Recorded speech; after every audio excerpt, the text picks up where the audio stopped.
ajaloominutid. Saatejuht Mart Helme. Head kuulajad-vaatajad, ajaloominutid, mis Tre raadios päris head populaarsust kogusid, jätkavad nüüd uues formaadis podcastina ja te saate juurde näha ka pilti. Me püüame ajapikku seda pildi näitamist ka täiustada sellega, et ma hakkan otsima juurde oma ajaloominutitele teatud illustratiivset materjali, aga seekord me veel nii kaugel ei ole. Jätame endale arenguruumi võimalust. Millest me täna räägime? Täna on ajaloominutid ühest mehest, kes ühendab Eestit ja Baškortostani. Ja selle mehe nimi on Salavat Julajev. Tänapäeval vast ei teata Eestis enam sellest mehest nii palju, aga omal ajal oli ta Eestis üsna tuntud figuur ja seda tänu sellele, et Salavat Julajev lõpetas oma elupäevad Rogerviikis. Kas te teate, mis koht on Rogerviik? Rogerviik on Paldiski. Ja ta oli Paldiskis sunnitöölisena ja seetõttu on Paldiskis tänasel päevalgi muuseumis väike nurgake, mis on pühendatud Salavat Julajevile ja on ka ausammas, mis on mitu korda hävinud ja mitu korda taastatud sellele samale Salavat Julajevile. Ja kui te Eestis küsite inimestelt, eriti noorematelt, kes on Salavat Julajev, siis ma arvan, et enamik ehitab põlgu ja ütleb, et ei tea. Kui te küsite seda Baškortostanis, siis absoluutselt iga inimene ütleb, et see on ju meie rahvuskangelane. No, me võime võrrelda teda võib-olla siis mõne oma rahvuskangelasega, ma ei tea, siis Lembituga ütleme kaugemast ajaloost. Mis ühendab veel Baškortostani ja Eestit? Aga ühendab see, et meie esimene president Konstantin Päts oli asumisel küüditatuna Ufas, mis on Baškortostani vanema nimega Baškiria pealinn ja seal ta ka arreteeriti ja mõisteti süüdi siis Nõukogude vastases agitatsioonis ja pandi vanglasse ja lõpetas, nagu teame, hiljem siis oma elupäevad Jämejalas nii-öelda hullumajas, hulluna, õigemini sealt ta viidi ka ära, aga ühesõnaga seos Baškortostani, Ufa ja Eesti ja Rogerviiki ehk Paldiski vahel on ajalooliselt täiesti olemas. Nüüd räägime Salavat Julajevist. Kes ta oli?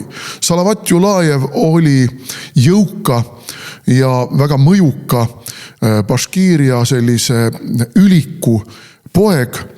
Julai oli tema isa nimi ja Julai oli mitte ainult et jõukas, tal olid suured maavaldused, tal oli suur mõis, vaid ta oli ka väga mõjukas poliitiliselt ja ei ole mingit kahtlust, et tema lojaalsus tsaari võimule oli kaheldamatu.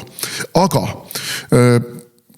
ajaloos toimub tihtipeale väga järske kannapöördeid ja ka Julai puhul see kannapööre toimus seoses sellega, et venelased, vene töösturid, vene kaupmehed hakkasid järjest suruma koomale Baškiire, võtma ära neilt maavaldusi, rajama nende maavaldustele Baškiiridelt nõusolekut küsimata tööstusi. Jutt on Lõuna-Uuralist, väga toorainerikast, mineraalide rikast piirkonnast, tooma sinna venelasi, pärisorje, sunnitöölisi tööjõuks ja see loomulikult kõik ärritas Baškiire. Ja kui puhkes Pugatšovi ülestõus 1773. aastal, siis seesama Julai ja tema poeg Salavat ühinesid Pugatšovi ülestõusuga ja tõmbasid kaasa suure hulga Baškiire. Ja kui me nüüd vaatame selle Pugatšovi väe koosseisu, siis see oli väga-väga kirju. Seal oli kasakaid, seal oli pärisorje, seal oli vabu talupoegi, väljarändajaid Venemaa nii-öelda pärisaladelt, aga seal oli ka väga palju põlisrahvaid, kalmõkke, tatarlasi, Baškiire. Ja see kirjuvägi oli algul väga edukas, sest tsaari võimul ei olnud seal suuri garnisore, suuri tugipunkte ja see niisugune mass halvasti organiseeritud, halvasti relvastatud, aga suurest vihast üles köetud mass rullis sõna otseses mõttes nendest üksikutest tsaarivõimu tugipunktidest üle ja Puškin on selle kohta ju kirjutanud toreda loo Kapteni tütar, mis kirjeldab seda sama olukorda, kuidas vallutatakse siis üks väike kindlusõkkene Jemeljan Pugatšovi üles tõusnute poolt ja mis siis juhtub nende kaitsjate ja selle kapteni ja tema tütrega. Nüüd, kui tsaarivõim ennast kogus, siis läks loomulikult Pugatšovil asi hapuks. Pugatšov ei olnud ka eriline administraator. Ta ei suutnud luua ülestõusnute poolt hõivatud aladel mingit kindlat administratsiooni, sellist võimuvertikaali. Ta ei suutnud tegelikult moodustada ka ühtset distsiplineeritud väge. See vägi oli ikkagi selline laiali valguv, kord ühineti, siis lahkuti, kuskil lahingus keegi tapeti, mingisugused pealikud otsustasid, et nemad rohkem enam kaasa ei tee ja läksid minema. Ja tsaarivõimul õnnestus loomulikult see ülestõus pika peale maha suruda ja meilt Eestimaalt pärit kindral Michelson oli see, kes sellele asjale siis punkti pani.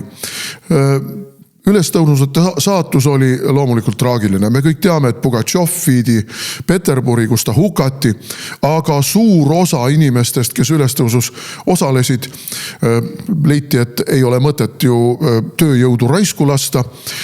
Mõistlikum on need inimesed sunnitööle saata ja nii saadeti sunnitööle siia samasse Eestisse, siis Paldiskisse ehk Rogerviiki ka Salavat Julajev ja tema isa Julai. Õigemini tulekski öelda, et Julajev on venepärane perekonna nimi. Tegelikult on see perekonna nimi Julai. Ja enne seda, kui nad sunnitööle määrati ja sunnitööle saadeti, piinati neid, nad avalikult piitsutati neid, nende näod moonutati, ninasõõrmed lõigati ära, otsaesidele lõigati sunnitöölise märk ja nii nad siis siia pärast pikka ahelates rännakut Baškiiriast kuni Eestimaa loode nurka Paldiskisse jalgsi kohale kõmpisid. Ja määrati sunnitööle ehitama sõjasadamat. Selle sõjasadama oli rajanud tegelikult Peeter I, kes sõitis väikese purjekaga läbi kogu Eesti põhja ja lääne ranniku, otsides süvaveega sadama kohti, kuhu ka suured laevad saaksid kaldaäärde välja sõita ja kuhu oleks võimalik ehitada siis vastavad kaid ja kõik kaldas struktuur ja rajada vastav logistika ja sellise kohana valis ta välja siis Paldiski, mis tookord oli siis rootsipärase nimega Rogervik. Ja tolleks ajaks, kui Julajev jõudis Paldiskisse, oli Paldiski tegelikult, need sadamarajatised olid suhteliselt hüljatud. Seal oli mingisugune näpuotsaga väike garnisonikene ja tõeline Paldiski sadama rajamine läkski käima siis 18. sajandi lõpul pärast Pugatšovi ülestõusu ja pärast suure hulga sunnitööliste sinna saabumist. Julai, Salavati isa, suri suhteliselt varsti, ei pidanud nendele vintsutustele vastu. Julajev ise suri 1800. aastal 46-aastaselt. Ja Julajevi kohta olgu öeldud ka veel seda, et ta oli tegelikult hästi haritud inimene ja ta on jätnud väga sügava jälje oma kirjutiste ja luuletustega ja kõnedega ka Baškiiria kultuurilukku, Baškiiria kirjanduslukku. Tõsi küll, ta oli olevat olnud mees, kes ise väga suurt niisugust säilitamisväärtust oma kirjatükkidele ei näinud. Ta olevat tihtipeale kirjutanud mingi luuletuse, mingi emotsiooni ajel ja kinkinud selle kellegile ära. Võta, näe, mul on siin luuletus. Arvestades, et kirjaoskus ei olnud sugugi väga levinud ja kõigel lisaks kasutas ta mitte kirillitsat, vaid kasutas hoopiski, ma praegu ei suuda peast meenutada, missugust kohalikku kirjaviisi, kas araabia pärast või mingit muud. siis suur osa sellest on hävinud ja ka läbi otsimisel ja tema vara konfiskeerimisel anti käsk kõik tema kirjatööd põletada. Ja nii need ka siis põletati ja hävitati, mis tõttu tegelikult nii kummaline kui see ka ei ole.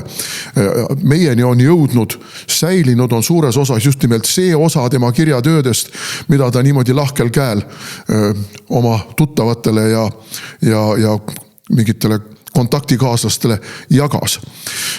No tänapäeval käsitletakse Julajevit Baškortostanis, nagu ma ütlesin, rahvuskangelasena. Seal on tema nimelisi igasuguseid tänavaid ja mälestusmärke ja jäähoki meeskond ja mida kõike seal on.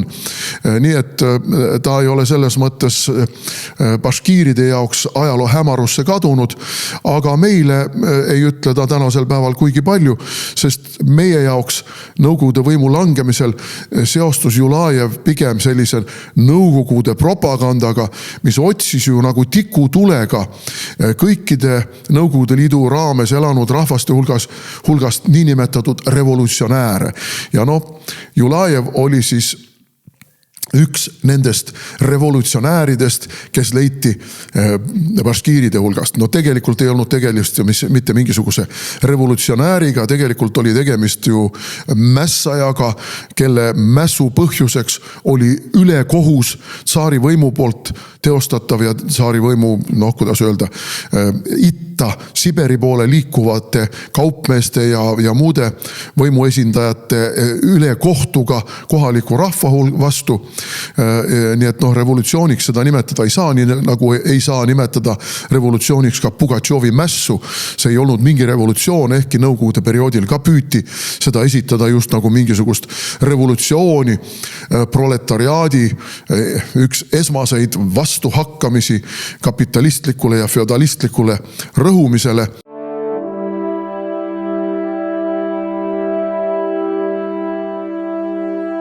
Aga inimliku loo ja tragöödia ja rahvusliku kangelaskuju seisukohast on ikkagi märkimisväärne, et niisugune persoon eksisteerib ja et eksisteerib ka selline side Eesti ja Baškortostani vahel. Peame sellest lugu.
Bir hang ağay, kötü